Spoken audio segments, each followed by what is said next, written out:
Good afternoon, everyone, and welcome to today's Meal Planning and Prep webinar. My name is Mary Martinez, and I work in the Wellness Department at Florida Healthcare Plans. And I'm so happy that you're here with us today.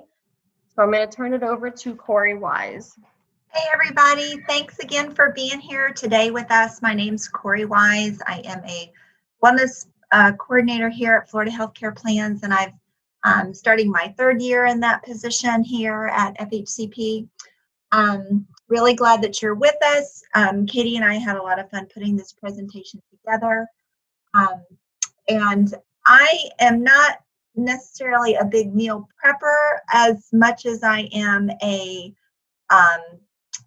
ingredient prepper. I always am looking at ways to have things ready to go. So that's going to be my biggest contribution today.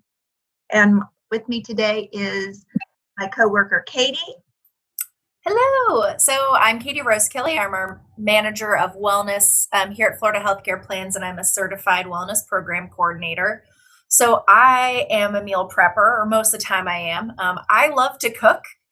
So I find it a lot of fun. This is something I get really excited about. I don't know why, but oh man, I'm very excited to talk about meal prepping with everybody today. So I'm going to do a quick overview of what we'll talk about. We're going to go over the benefits of meal prepping, different strategies and ways you can go about it, how to get started, different tips and tricks and best practices that Corey and I have learned along the way. And then we'll do questions at the end. But as you think of questions, feel free to put them in that chat box. Corey and I will be able to scroll through it at the very end. So hopefully we can get to any questions or any comments you may have.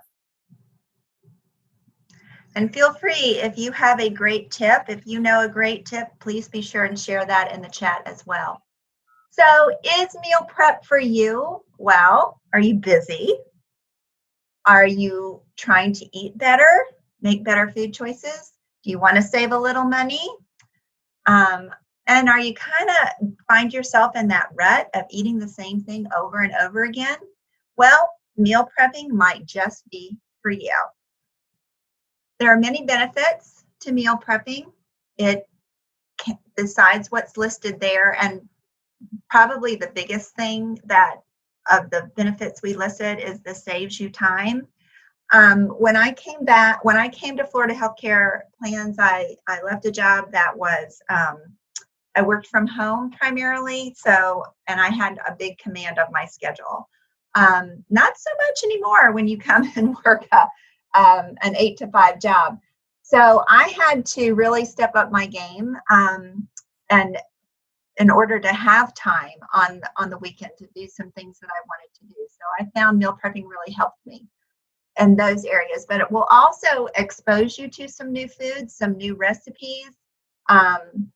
If you're looking for things that freeze well, for example, you might find that you're looking through websites and online for new recipes to try. If you have nutritional goals, meal prepping helps a lot with that because you can plan to use the foods you're trying to use. You can be very intentional about what you're choosing to eat. If you have food restrictions or allergies, or people in your family do, it really helps with managing those things.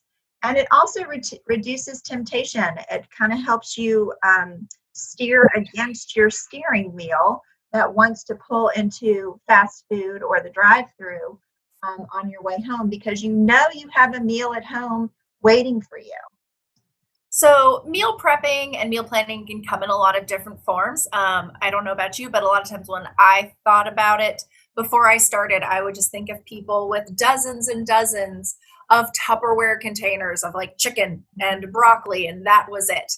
But meal prepping is way more exciting than that. You've got a lot of different options with it, and a lot of different approaches. So if you're like me and you're making meals for 1 or 2 people, you can do meals for one. And so those are those individual meals that you can store and eat throughout the next week. So you're not really freezing them. You're just ready to go, heating them up. They're perfect for lunches in the office, for dinners at home, especially if you're on the go after work. A lot of families will opt to go about the batch approach. So making a recipe that would normally feed a family, freezing it, and then thawing it as you go. Doing like prep ahead meals for like the Instapot or slow cooker. That's a form of meal prepping. And one of the best parts about meal prepping is that you are knocking out all of that washing and chopping and dicing, getting it all done at once. So that way, after a busy day at work, you're not going home and having to chop everything up for that delicious side salad that you've got planned. You've got everything ready to go. So with meal prepping, it makes it very easy to start fitting in all of those nutritious and delicious foods that your body really needs. So as you're meal prepping, you want to think about getting all of those lean, high quality proteins, those healthy fats. And since you're planning out your meals, you can think about different sources. So instead of just chicken, you could look into some plant-based proteins, which we'll talk about at the end. You could look into like lean red meat. I'll say if you are heating things up at the workplace, you might not want to meal prep fish, since we know how that can go in a communal microwave. But if it's going to be you at home, if it's for your dinner, fish does keep pretty well and you can cook it ahead of time. You also want to think about all of the fruits and vegetables that your body needs for all of those wonderful micronutrients and vitamins. When we think about our serving size, we think back to My Plate, where we want half of our plate to be fruits and vegetables. So meal prepping is a great way to plan out what veggies, what fruits are you going to add? Are you going to incorporate them as part of your snacks for the day? Are you going to incorporate them into sides? You can get really, really creative with how you're going to bring in all of those fruits and veggies. And then also you want to think about the whole grains that your body needs. So you do want to try and stay away from like refined or over processed grains like that. You really want to go for those fresh, whole sources. Another nice thing about meal prepping is since you are working with fresh ingredients, you're staying away from a lot of overly processed foods. You're staying away from a lot of added sugar, added salt. So if you are thinking about your sugar intake and your sodium levels, meal prepping is a good way to really take control of that. So how do we get started? I strongly encourage you to start small. If you've never done this before, start with one meal. What meal would you like to have more variety in, or like to have more organized, or be more healthy, or be very low, low work on your end to pull the meal together. Maybe it's breakfast and you want to explore with some little egg muffin cups, or you want to explore some overnight oats. That's meal prep. Having those little pre-made jars of overnight oats in your fridge ready to go. Maybe it's your snacks. Maybe you just want to have the healthier snacks. So you want to prep those ahead of time so that you can grab a healthy snack instead of trying to find something in the vending machine at 3:00 in the afternoon. Maybe it's your lunches. Maybe you want to start taking your lunch with you instead of going out for lunch to save a little bit of money. So what is something that you can make ahead and pull together easy? So think about, what is the goal? Meal prep for dinner can be as simple as putting a lean protein like chicken breast in a Ziploc bag with a marinade so that they marinate while you're at work all day, and all that work is done. Now you just have to cook it and maybe throw together a salad and a side. But it just depends on what your goals are. Make lists and look at your calendar. Look at what you have already in your pantry. Are there boxes of pasta there that will cook and keep for a day or two, or rice? How about cans of beans or pasta sauce? What do you already have? What's already in your refrigerator? And then you can put your shopping list together. Look at your calendar. If you want to prep evening meals, well, who's actually going to be home for those evening meals? If you have a family but everybody's off to this and off to that, maybe prepping 5 nights of dinners is a lot of work that's not really going to pay off in the end for you. So think about that, and think about, maybe you do want to try some new recipes. What's a recipe maybe you haven't cooked in a long time? Maybe you want to double it and have some for tonight and then freeze half of it for later on. When my kids were all at home, I'm an empty nester now, but when my kids were at home, I would double recipes and freeze half of it, of the things that I knew would be really good the next week, and everybody would look forward to seeing it again. So let's talk about storage containers. There's lots of great containers out there, and it all just depends on what you're looking for. If you're looking for reusable products, if you're looking for things that are going to help you with the storage, if you're looking for something that can go in the microwave or the oven, those are all things to consider. Another reason to start small. Sometimes you just you can meal prep like marinating some protein. That's easy in a Ziploc bag. Or Ziploc bags are also good if you don't have a lot of freezer space. If you want to freeze some meals and you don't have a lot of freezer space, cook the meal or put the ingredients all together, lay it flat, press out all the air, and then put it in the freezer, stack them one on top of each other, and it will take up less space. Tempered glass is great for microwaving in. Most of the time it's oven safe. You might not be able to put the lid in there, but you could replace the lid with foil. It saves you money after your initial purpose because they're reusable. Aluminum pans come in a whole bunch of sizes and shapes. You can get really large ones if you're doing big batches of meals or big batches of something that you want to freeze. Parchment paper, even. Say you're making pocket sandwiches, handheld little pocket sandwiches ahead of time. You can make them and wrap them in parchment paper and layer them in an aluminum tray in the freezer, and that keeps them from sticking together, and then you can just take them out as you want them. So think about those things as you're going along. Also, you might want to be sure you have a really good Sharpie marker and some labels or masking tape. If you're freezing things, you want to be sure and label what it is and date it. Most meals that you freeze ahead of time will be good, recommended up to 3 months in the freezer. And I will tell you from personal experience, I have pulled things out of the freezer and said, I wonder what this is and how long it's been sitting in here. So if I had labeled it, I might have helped myself out a little bit more. But a good Sharpie marker will help you do that. So in the store, some things that can help you with meal prep. Shopping in season, you'll always find things, produce at probably a more reasonable price, a little more reduced price.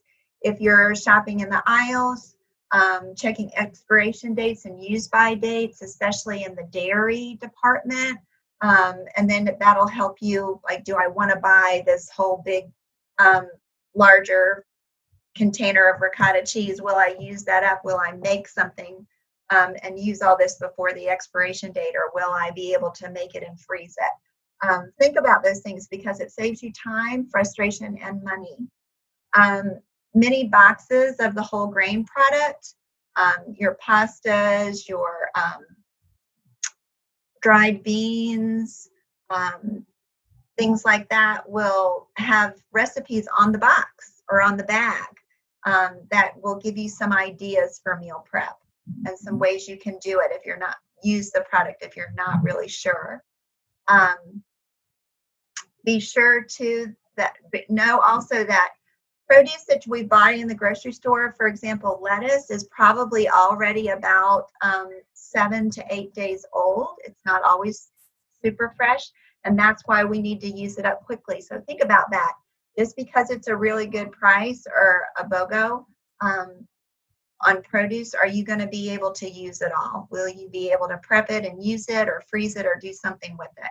And purchases at a farmer's market are usually always a little bit more fresh, so they'll probably last you a little bit longer. All right. So, a lot of people, when they're thinking about meal prepping and planning, it can seem a little bit overwhelming because there's a lot you've got to consider. If you're not a list making person, it can, be a little bit daunting. But luckily, it is 2021. So, there are some great apps out there that can make meal prepping a lot easier for you. On the screen, we've got a few of the top ones that come highly recommended. Every app is going to be a little bit different. Most of them will allow places for you to input recipes, for you to find them, keep track of shopping lists, plan out calendars of what you're going to eat in the coming days, for what meal. They can help you keep track of the nutritional information for them. So I really suggest that if this is something that you'd like to do and you want a little bit of help doing it, take a peek at some of these apps. So that way, you can get a little bit of help. You can stay organized. A lot of them will offer education and different tips as well. So those are also great resources. So let's talk a little bit about keeping our veggies fresh and accessible and not going bad, mushy, limp. I have to confess, I have pulled many a head of celery out of the refrigerator, and it just bends in the middle. It's so limp, and that's expensive produce. It's no fun to throw that away. It never got used for whatever reason. So I have personally found that if I take a little bit of time when I come home from the grocery store or from the farmer's market or wherever I've gotten the vegetables, to do a little prep work when I first get them in my kitchen, and it saves me time and money in the long run. Most all vegetables love to live in the crisper drawer. That's where it's cooler but not too cold. And most of them like being in a plastic bag. Veggies stored on the shelf of the refrigerator might get pushed to the back of the refrigerator where it's a whole lot colder, and they will freeze back there. And that's not any good because now you've just lost the vegetable. So, for example, celery, as I have confessed, gets very limp. And that's because it's lost its moisture.